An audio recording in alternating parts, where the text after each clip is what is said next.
Structural biology, it can get complicated, but you don't have to be a structural biologist to use and appreciate structural biology data and those like pretty pictures of proteins and things. But there are some key things that everybody who uses this data, and especially every biochemist, should know. We'll talk more about how structural biology involves more than just quote unquote just solving structures or figuring out the atomic shapes of molecules like proteins or nucleic acids or complexes of them. But for someone who's not a structural biologist, the typical way that you'll encounter structural biology is by looking at and using those structural models that these structural biologists generate. When you're seeing those pretty pictures, when you're seeing those stick figures, when you're seeing those ribbon diagrams and all this sorts of good stuff, what you're looking at is actually a model.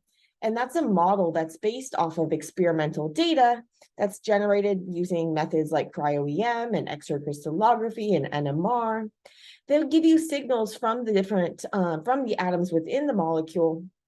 And then the scientists have to actually model in the actual positions of the individual atoms into that experimental data. And so what you're seeing is a model. Now, the higher the resolution of the data, like the better the data, the easier it is to model that in. So what we're going to see is we get kind of like this meshy thing, showing us kind of like the rough positions of the atoms within the molecule. And the fuzzier it is, the lower the resolution, and the harder it is to accurately place the positions of the atoms within that data. But if you have higher resolution data, this is going to be crisper, and it's easier to fit the model in there correctly. So a higher resolution data is going to give you a better structure. And of course, there are nuances because you're still having to do that modeling in. So you could take really, really high resolution data and still model it really incorrectly. But there are tools that you can use. A lot of this modeling is fairly automated in a lot of the steps. And there are also validation tools. But the higher the resolution, the better the structure typically. However, confusingly, the higher resolution corresponds to lower numbers, and we'll look into why this is, but basically the lower the number, the better the resolution. So lower numbers, higher resolution, crisper data, better able to fit that model in there correctly. But even if you have a high resolution structure, you might not be seeing everything. And there are a couple of reasons why this might be. One might be that a region of the protein is actually or complex or something is physically missing. Maybe the scientist had to remove it in order to get the protein to cooperate. Or maybe that region is there, it's just not able to be modeled because the data for that region just wasn't strong enough. So the local resolution might be worse than like the overall resolution. And if a region is really flexible, it's moving around a lot, then when the scientists try to take data from lots and lots of copies and kind of like of the molecule and kind of average them together, if that region is moving around a lot, then the averages are kind of going to like blur themselves out. And so you wouldn't be able to see that. And so it wouldn't be modeled.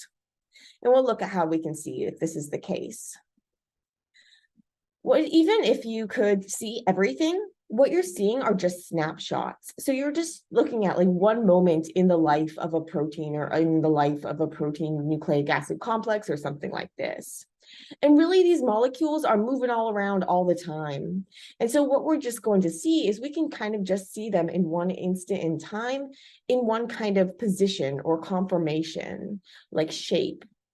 And so basically, you can think about it as in different conditions, these molecules might favor different shapes or different conformations. And depending on what conditions we have our sample in, we might catch different snapshots of them. And it's important to keep this in mind because the conditions that we have to use in order to get these structures might be different than the conditions that the protein or complex would normally be in. And so we need to remember that, keep this in mind and take this into account when we're trying to draw conclusions. So in order to do this, structural biology is often like part of it is following up the structures with functional experiments. So basically trying to functionally validate. You see in the structure that there's an amino acid that's making an important interaction with like a drug molecule. you would expect that if you were to mutate that amino acid to something that couldn't make that same type of interaction, well, now you wouldn't get the drug binding, or at least not as strongly. And so that's something that you can test experimentally by making that mutation and then studying binding to the drug. And then you can go back and forth between structure and function. So basically what you have this constant interplay between the more like experimental validation and functional studies, and the actually getting a look at this protein or this complex with the structural biology techniques like cryo-EM, X-ray crystallography, NMR. One of the great things about structural biology is that even if the paper is paywalled, so you can't even access the paper, you can still access those models and the experimental data, the models and the maps, and you can go look at them yourself. And you should go look at them yourself and play around. You can do this in PDB, so the Protein Data Bank, which is like this online website that you can go download all this data from. There's IC in 3D. This is this really great web-based tool that allows you to do things like view these maps, view these models, do alignments, show various representations, and check out features. And it's easier to use than tools like PyMol and ChimeraX, which are software that are often more commonly used by structural biologists in the field. But IC in 3D is a much easier alternative to use. And so I highly recommend you go check it out. And we're going to be using it in my courses. No matter what you choose to use, know that it takes practice, but gets easier. So it's going to take a lot of practice to get comfortable with these things, but it's definitely worth it. Finally, know that it's awesome, but solving structures is not as easy as it's sometimes made to sound to look, especially with cryo-EM these days. People are often making it seem like, oh yeah, you just toss your sample on a grid and go image it and voila, you've got a structure. It's really not that simple, and we'll get into that a little more. But know that it's really not as easy as it might sound, but it is really awesome. And even though I don't personally do that much like physical structural biology anymore, I'm not so much a fan of doing all like that computational work, trying to actually fit that model into the map. But I do like actually doing the purification and this sort of thing. And I do come from a structural biology background, training in a structural biology lab for my grad studies and doing some crystallography. Even if you're not a structural biologist, it's good to be able to appreciate structural biology and use these structures to get the most information out of them and to help inform whatever type of experiments you're doing, whether it's directly with biochemistry, whether it's something like virology or immunology, where you're trying to study how antibodies are binding to a virus protein or something like this. All of this is connected to structural biology. And so it's important that scientists, as well as just people who take a look at a molecule in a paper or something like that, know what structural biology is, what it isn't, what those models are, what they are not, and how to interpret them. So now let's go into a little more detail into each of these different things. Starting with a step back at what structural biology actually is. So as I mentioned, it's not like just solving structures, although solving structures is a huge part of it. And when I say solving structures, that's just kind of the term that we use for when scientists figure out the atomic level or the near atomic level details of how a molecule is made up. So all of those different amino acids within the protein, we're not only looking at where the individual amino acids are, but where the atoms are within those amino acids and how they all interact to give you a pretty 3D structure. Now with structural biology, we get those structures, but then we also kind of go between that structure and the function. So a core tenet of structural biology or biology in general is that there's this connection between form and function. Kind of like a Swiss Army knife, how different parts of the Swiss Army knife have different forms, and you can kind of predict their function from their form and vice versa. The same sort of thing holds true for structural biology. And so by exploring structures, we can explore function and vice versa and help inform our experiments. We can also do things like design better drugs if we know the shape of the binding site. So lots of really cool stuff that goes on with structural biology. And so structural biology involves, in order to actually get those structures, it involves techniques like X-ray crystallography and cryo-EM, as well as NMR.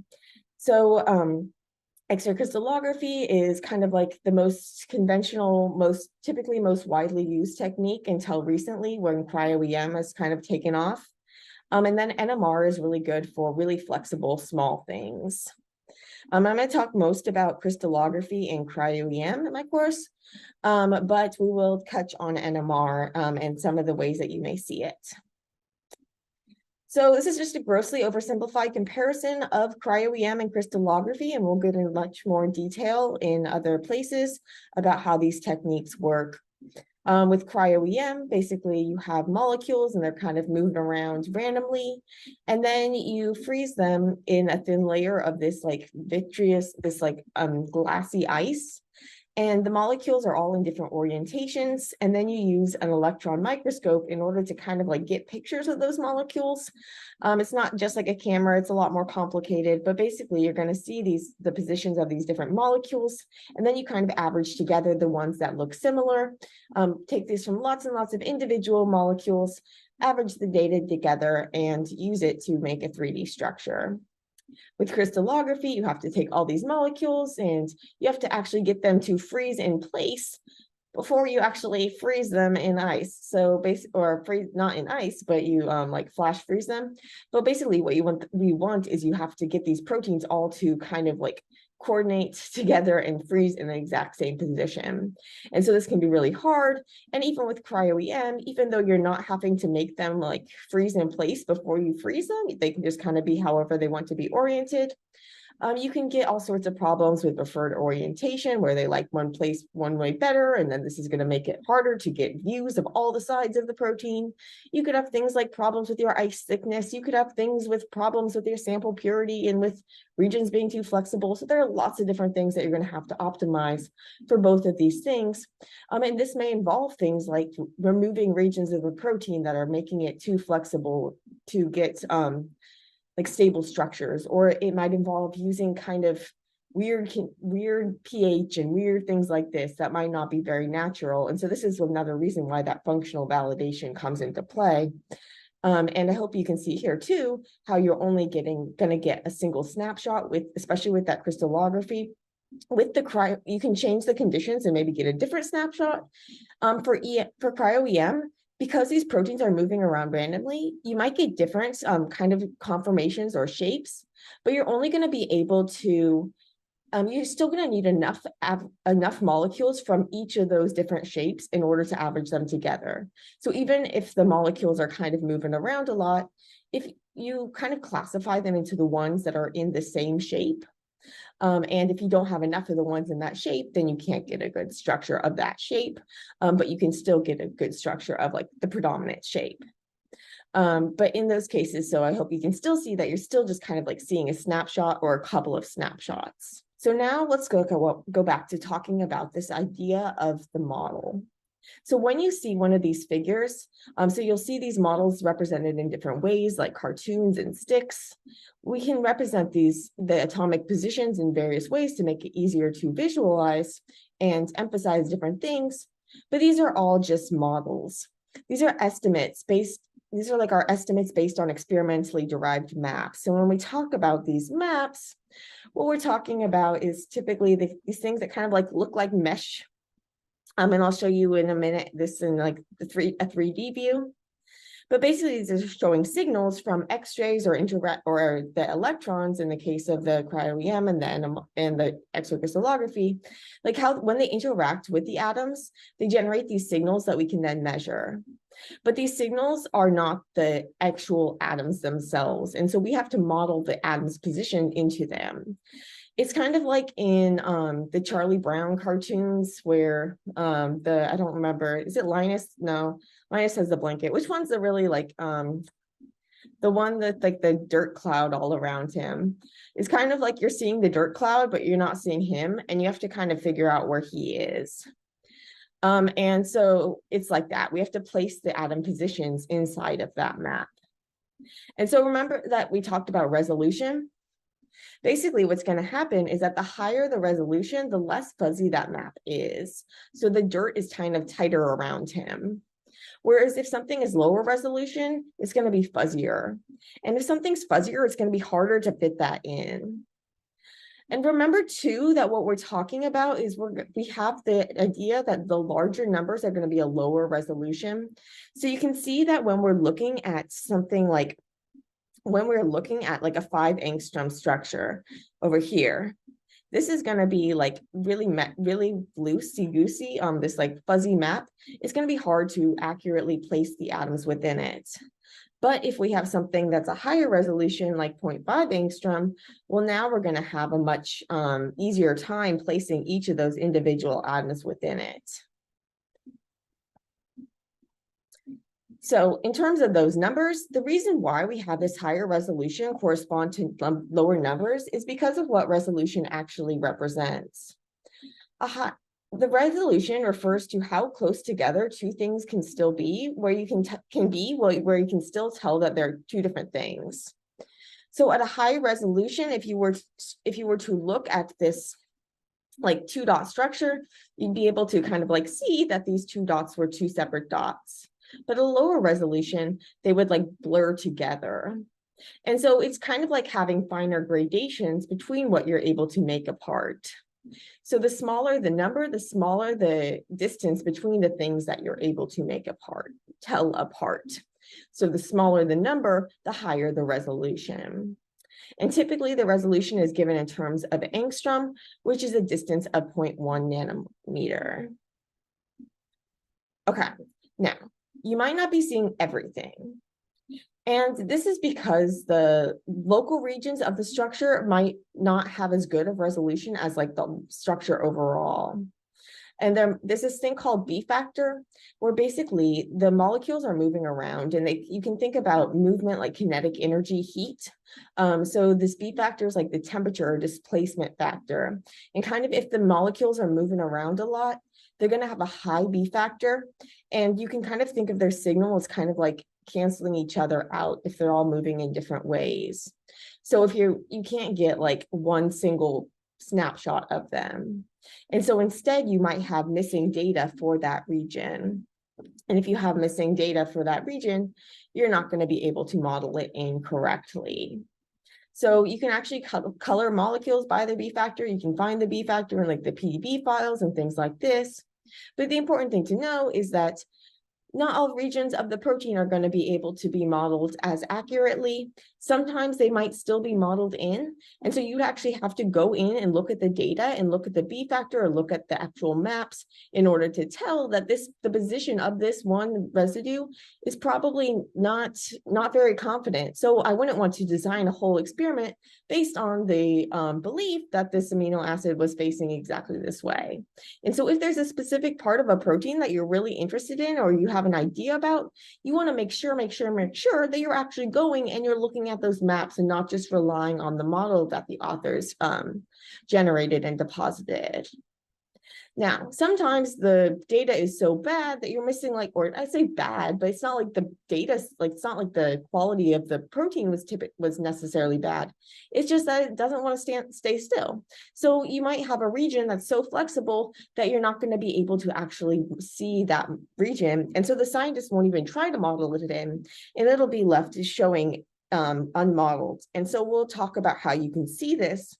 Like in the PDB, if you go, this is this database where all these structural information, these structural data sets are held, and we can go check it out. And we will go check it out a lot. But basically, you can see that there's going to be regions that are shown as unmodeled and like grayed out.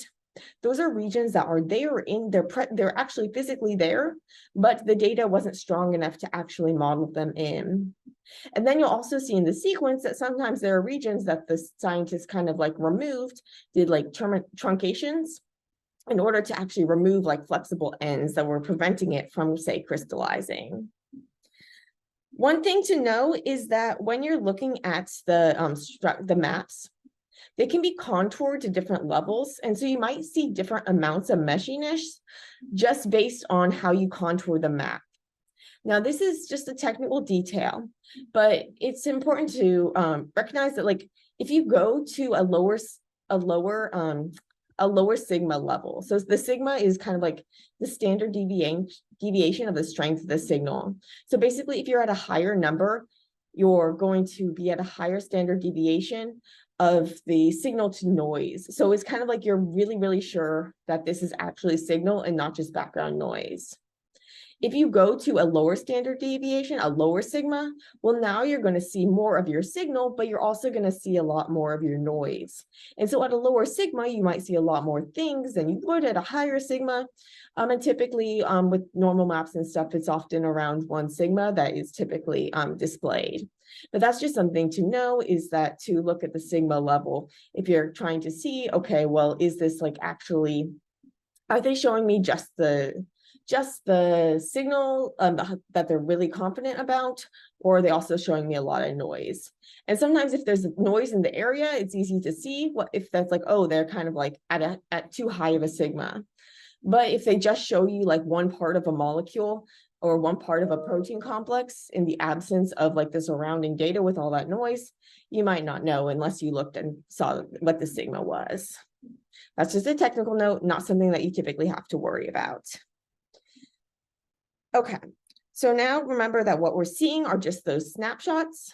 So we talked more about this before, how basically even with cryo-EM, even though those molecules are moving around, you're still going to have to like group together the ones that look similar. And if you don't have enough of the ones that look in that exact similar position, then you're not going to be able to get a look at them. So even if those people might be doing jumping jacks, you might not be able to see each of those different jumping jack positions.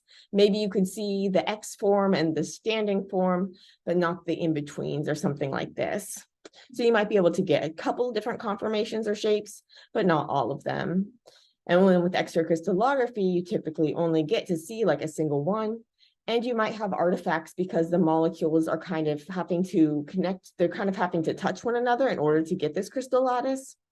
And so you could have things like packing interactions and this sort of thing that could affect things. So that's just another technical detail that we'll cover elsewhere. Okay. So finally, because of those things, or not finally, but almost finally, because of those things, the reasons that we're only seeing like that one shape or that one snapshot, and it might not even be the one, like it might not be that relevant because the conditions might be weird. We need to make sure that we follow it up with some functional experiments. And so you often see that too, sometimes done by the same lab, sometimes done in collaboration with another lab. But those functional experiments are really important. And you might see things like binding experiments, enzymatic assays, all this sorts of thing. And an assay is just like an experiment where you're measuring something. So there are lots of different things that you could do in order to then like test the function and test that connection between structure and function. Remember that you can and should be going to look at those models and maps yourself, and we'll take a look at how we can use some of these different tools in order to explore various features of these maps and models and see things like where there's missing data. So in a minute, I'll take you and show you IC in 3D really quickly and show you an example of how like you can look at the maps and the models and see that there might be some regions missing, this sort of thing. Here's an example of using ICN3D to look at maps and models. So this is a protein that I studied in my graduate studies. This is human Argonaut 2 bound to microRNA 20. You don't need to know the details about this protein. I have much more on that. I could tell you lots about it if you were interested. But basically, just know that this is a protein and it's bound to this strand of RNA. And what I want to do is show you kind of how to view a map, how it compares to a model, and where regions might be, say, missing, like the region that I cared most about in grad school, which is right here. There's this big part of the protein that you can't see. So you can see we have 837, and then we have 820. And if we go over here into our details, we can see that's this part of the sequence. If we scroll all over to that 840-ish region, we can see it's in lowercase, which is telling us that this region is unmodeled. And so now let's try and take a look and see why this region is unmodeled. So in order to do this, what I'm going to do is I'm going to change the representation of the model to be in sticks. Typically, when we are going and we are looking at structures, we're going to want to have maps. We want to have things in stick form. When you have the cartoon, it kind of blends things together. It smooths things out, and we don't want the smooth version if we're trying to see how well the model fits the maps. And I'm actually going to go ahead and hide the RNA so that we can see what it looks like if something should be there. So now I'm going to go to Style, Electron Density, 2FO minus FC map. Much more on this elsewhere, but basically this is a map that's going to take into account both the modeled density as well as the experimental density. Things are a little confusing with crystallography because even that map itself has to involve a little bit of modeling because of this thing called the phase problem. And I'm not going to go into that, but know that this is kind of like a compromise between incorporating things about the model, but not too much about the model, but enough that you can then interpret the data. So it's really complicated. Don't worry about it. Just know that this is the most common type of electron density map that you're going to see. So I'm going to go ahead and display this. And what you're going to see is that you can see where I remove the RNA. You can actually see that there's density here that is not accounted for, like where it's not modeled in. But you can see how this would be the type of thing where scientists can now go and model in the RNA into that site. So in fact, when the scientists don't already have this model from the beginning, instead what they have is something more like this. Except it's not going to be as nice looking because of that whole like going back and forth between the map and the model. And again, don't worry about that. Just worry about knowing that this electron density map is going to be kind of your experimental data, and then you're going to be modeling in the atomic positions from it.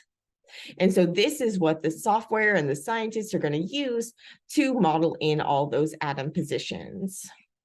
What I hope that you can see is that some regions, the data is a little more like loosey-goosey. It's kind of like more blurry, fuzzy. So that's like going to be like a region that is going to be harder to model inaccurately. And the other regions are going to be really, really nice. Like you can see the RNA stuff really, really clearly. So the regions that are more flexible are going to be kind of looser. They're going to have what we say, remember that higher B factor. And then some regions might be missing altogether. So you can't tell right here. I know this protein really, really well. So I know that right here is going to be the part of the protein that I cared most about in grad school. So this is this 820 to 840 region. And what's actually happening here is that this region of the protein is so flexible and it's moving all around and it can have different phosphorylations and things like this. So this region is, the signal from it kind of cancels out, so it's not actually there. But I can see if I go over here and I look at the sequence that it's actually present in the protein, it's just not being modeled. And so you can see things like that show up as this dotted line. And then again, if I wanted to go and I can put my protein in and I could show it in all these different representations. I could also do things like I could render this at different sigma. So if I go down in sigma factor and I display this, well, now I'm going to have be showing more. So I'm showing more of the signal, but also more of the noise. So you start to see more blobs show up. If I go to a highest, let me remove this. And then if I go to a higher sigma, what if I want to a sigma of 4? So if I'm at a sigma of 4, well, now I can barely see anything, but you can actually still see some trace of that RNA, which is pretty cool. And typically, instead of doing that, you're typically at a sigma of somewhere around 1 or 1.5. And again, this is the map. And then the model is what you are showing in these different representations. Often like a ribbon representation is what's commonly used.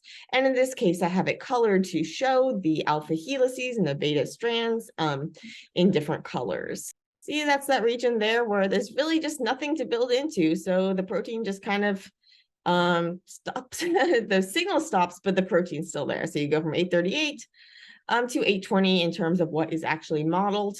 Sometimes you might see it drawn as like a dashed line if there's a region that's missing.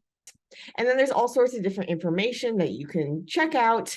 And we'll be exploring this a lot more in the classes as we go into exploring the connection between structure and function. So remember that it's really, really awesome, but solving structures is not as easy as it sometimes made to sound and look. And so you should have a lot of respect for those structural biologists, and I have a lot of respect for my colleagues and the people I've trained with who go through that grueling work trying to get those beautiful structures that we love.